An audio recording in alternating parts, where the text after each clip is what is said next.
Bailey എന്ന പേര് വയനാടിനെ സംബന്ധിച്ച് അതിജീവനത്തിൻ്റെതാണ്.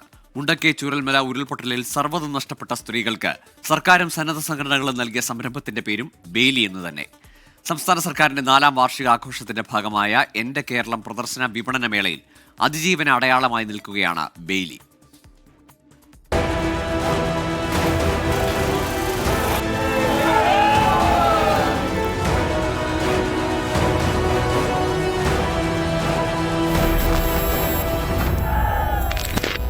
എൻ്റെ കേരളം പ്രദർശന വിപണനമേളയുടെ കവാടത്തിലുണ്ട് ആ പാലം.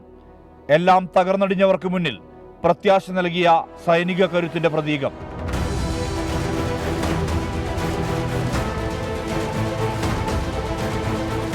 ഈ മാതൃകാ പാലം അതിജീവനത്തിന്റെ അടയാളം. അതുകൊണ്ട് തന്നെയാണ് മുണ്ടക്കയിലെയും ചൂരൽമലയിലെയും സ്ത്രീകളുടെ സംരംഭത്തിന് ബെയ്ലി എന്ന പേര് നൽകിയത്. 20ലേറെ സ്ത്രീകളുടെ കൂട്ടായ്മയിൽ ബാഗ് നിർമ്മാണ സംരംഭം വിജയത്തിൻ്റെ പടവുകളിലേക്ക് നീങ്ങുകയാണ്. നമ്മൾ ബെയ്ലി പാലമാണ് നമ്മൾ ദുരന്ത സമയത്തിലെ നമ്മുടെ റെസ്ക്യൂ ഓപ്പറേഷൻ്റെ ഒരു ഇമ്പോർട്ടൻ്റ് ആയിട്ടുള്ള ഒരു ഘട്ടം. സോ റെസ്ക്യൂ ഓപ്പറേഷൻ്റെ ബെയ്ലി ആയിരുന്നു. അതിനുശേഷം അതിജീവനത്തിൻ്റെ ലൈവ്ലിഹുഡ് വരുമ്പോൾ ബെയ്ലിയാണ് നമ്മൾ സംരംഭം ആയിട്ട് നമ്മൾ തുടങ്ങുന്നത്. ഏറ്റവും ഇമ്പോർട്ടൻ്റ് ആയിട്ട് പറയേണ്ടത് ദുരന്തബാധിതരുടെ അവരുടേതായിട്ടുള്ള ഒരു സംരംഭമാണ്. So we are all very proud of it. So അതിൻ്റെ ഒരു ഡിസ്പ്ലേയും ഇവിടെയുണ്ട്.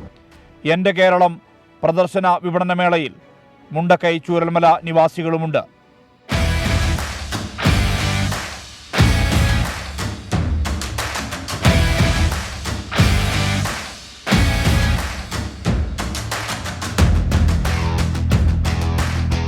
ഒരു അതിജീവനായിട്ടാണ് ഇപ്പോൾ ഞങ്ങൾ വന്നിട്ടുള്ളത്. ഞങ്ങൾ ഇതിൽ 26 പേര് കൂടിയിട്ടാണ് ചെയ്യുന്നത്. അപ്പോൾ അവിടെ കുറേ ആൾക്കാർ ഇരുന്ന് തയ്ച്ചിട്ട് ഇവിടെ കൊണ്ടുത്തരും. ഞങ്ങൾ ഇവിടുന്ന് സ്റ്റാളിൽ നിന്ന് വിൽക്കുകയാണ് ചെയ്യുന്നത്. ഇത് ഒരു അതിജീവനായിട്ട് കണ്ട എല്ലാവരും സഹായിക്കണം. ഈ വിധം വിവിധ സംരംഭങ്ങൾക്ക് കരുത്തു പകർന്നാണ് എൻ്റെ കേരളം മേള വയനാട് SKMJ സ്കൂൾ മൈതാനിയിൽ പുരോഗമിക്കുന്നത്. 24 വയനാട്.